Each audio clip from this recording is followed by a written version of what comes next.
So how would you go about making relationships with the people who work at the stores? Because that's got to be the ultimate plug that's the right easiest there. Everyone you meet who works at an Apple store is a fucking infinite fountain of money. And guess how much they getting paid? $300 a week. So you ain't trying to take this $100,000 a month? What you trying to do? So how you get those people is I was getting cars, Lamborghinis, all that type of shit. You pull. Now you don't have to shoot straight at them. Sometimes you got to build a relationship. You might pull up on them in a Lamb or something, and like I'll catch a motherfucker at the gas station, right? You'll see them struggling. They'll be like, "Look, can I get $5 on this pump?" Whole time I'm already knowing who this person is and everything, but you might put a couple thousand in their pocket. You got the land. They see the all around vision of their life living like that too. You feel me?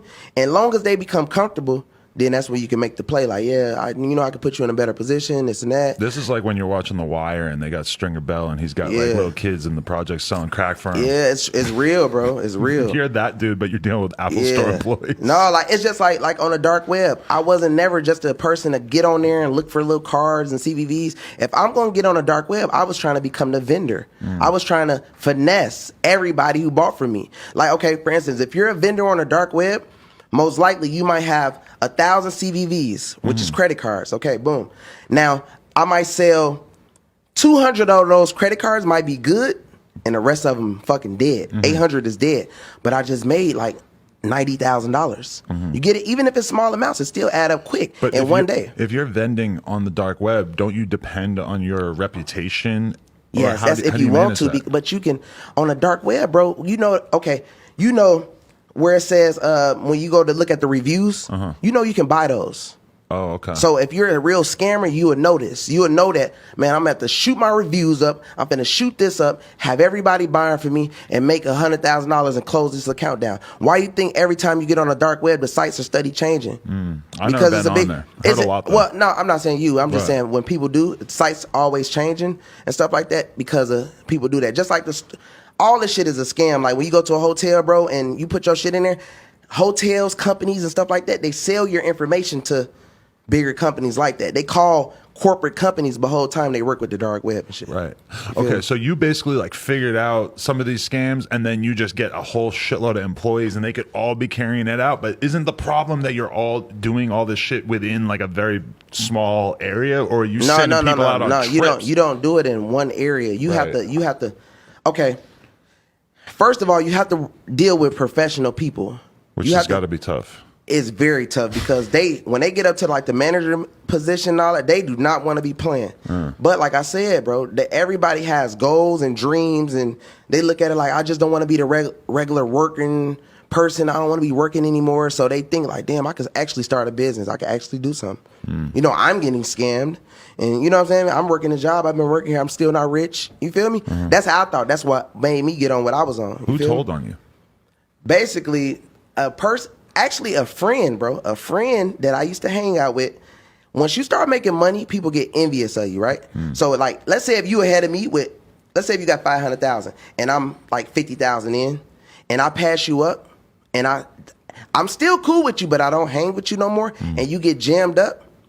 Basically, you don't tell me you get jammed up, and I still fuck with you back and forth, and then I'm the bigger fish now. I'm not. If they get into it with you, like, oh man, who you know that's a bigger person that's you can tell them, oh Batman Kevo, he a rapper, and ooh. Oh yeah, now they get to watching you, paying attention to you, and this and that, and you get bumped.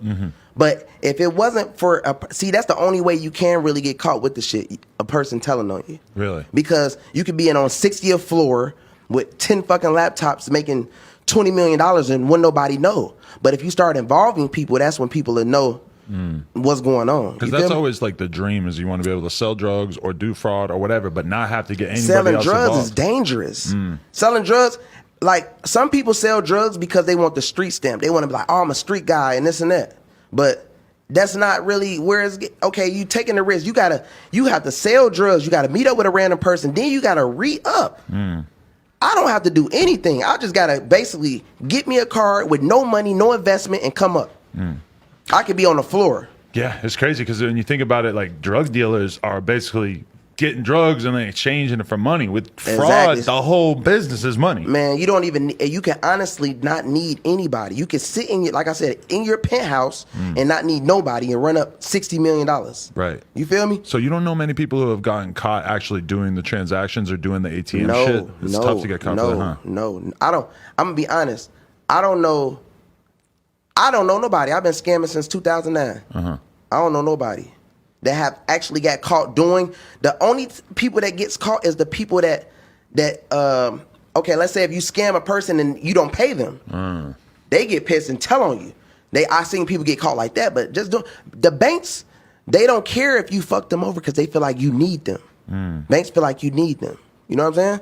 So they're like, oh, if you fuck up the account, that's on you. Right. Shit, you need us. You can't do shit without a banking account. Almost everybody that you ever did this with, though, do you feel like they didn't have irreparable damage under their credit that they basically ended up getting the shit cleared out? Or do you think it does happen? With me, all right, I'm going to say Chicago.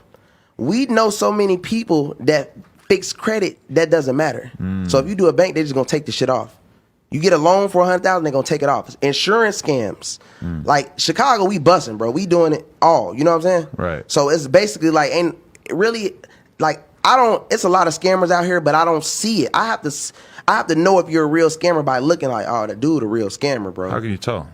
The income, the clothes, how they living, what they driving, everything. Because scammers make a lot of money, bro. Right. Then you make so much money, it's hard to hide the wealth. You feel me? And then it being, like I said, money brings connections. It brings bigger and better things. You just taking $2 million, investing it in this and doing this, and you going in with shit with this. So you had official, like, real business investments going on off of before you went into prison? Basically, yep. Really? And are those things still around? Yeah, it's still around. Okay. Yeah. Car business, all real estate, everything. Right. I just link up with people and invest in this and that. I just turned into a big investor. You know what I'm saying? So you didn't get a shitload of money confiscated by the cops or whatever when you got caught? They took a few cars. They took like $400,000 cash, jewelry. Like they took like $200,000 worth of jewelry. They took a lot of stuff. You know what I'm saying? But like I say, like I was doing what I was doing. I was paying taxes. Right. So it's certain things that you still can't take because I'm showing proof that you know what I'm saying, that I was paying this because I was doing music. You feel me? Right. So I was just paying taxes and stuff like that. And my credit was amazing. The government told me, like, man, this guy's credit is way too high. You know what I mean? Like, he can't. So now I can't get credit. They was like, you can't get credit cards. You can't do this. You can't do that. You know what I'm saying? So were you rapping all along, or did rap start because you were having so much success? I started rapping in 2013. Oh, okay. Much later. You know what I'm saying? I was just like, shit, I want to be like the first person that's, because everybody looked down on scamming. You know what I'm saying? At that time, like, man, scamming, man, that shit. You heard, I don't know if have you ever heard Rick Ross' song? He was like, credit card schemes for the faggots. You ever heard that? Yeah. That really made me turn up when I heard that shit. But that used to really be the stereotype, is that it was just gay dudes doing credit card scams. I said, okay. I turned up on that shit. I'm like, I'm running these mills. I'm like, I'm gonna say one day I'm gonna look the man in his eyes, G, and tell his ass like, I remember you said a line, man, and I just ran it up off you on that, you know? Yeah. That's Rick Ross being old school right there, man. Yeah. Nobody wants to sell crack no more. Nah.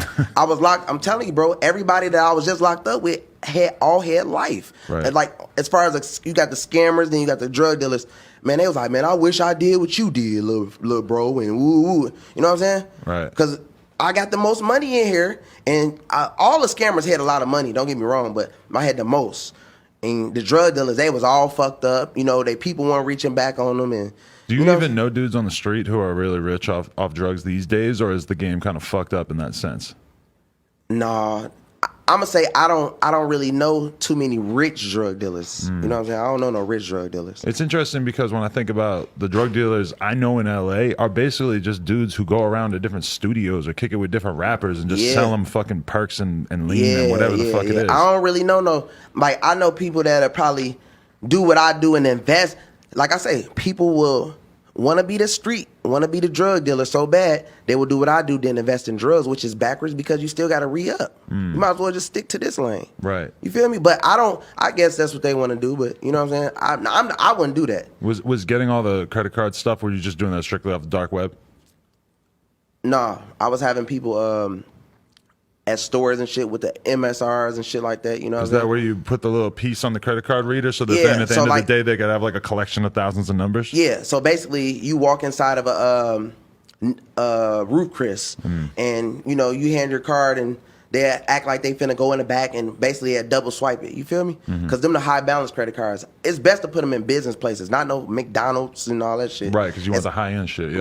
Right, bro. And then like skimming. You ever heard of ATM skimming? Where you is that where they have the little piece attached to the ATM shit that like will just Yeah, store your number and they have the camera that records you putting the pin in? Yes. Oh, So man, I you'll used sit to in read the about car. that. You'll sit in the car. You know what I mean? Like it'll be Bluetooth, and you know what I'm saying. You'll collect all the data and stuff from it. You know what I'm saying? I mean, it's all types of shit. You know what I'm saying? It's all types. Right. But like when it comes to scamming, like that's why I listen to scam rap. You know what I mean? But as far as I didn't rap about scam rap before I went in because I was hot, bro. You were way too.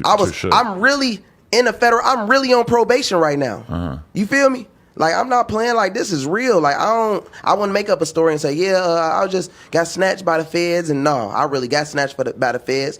100 black trucks was outside. Real FBI shit came. You know what I'm saying? Kick the door and get down. And I'm like, damn, it seemed like fake.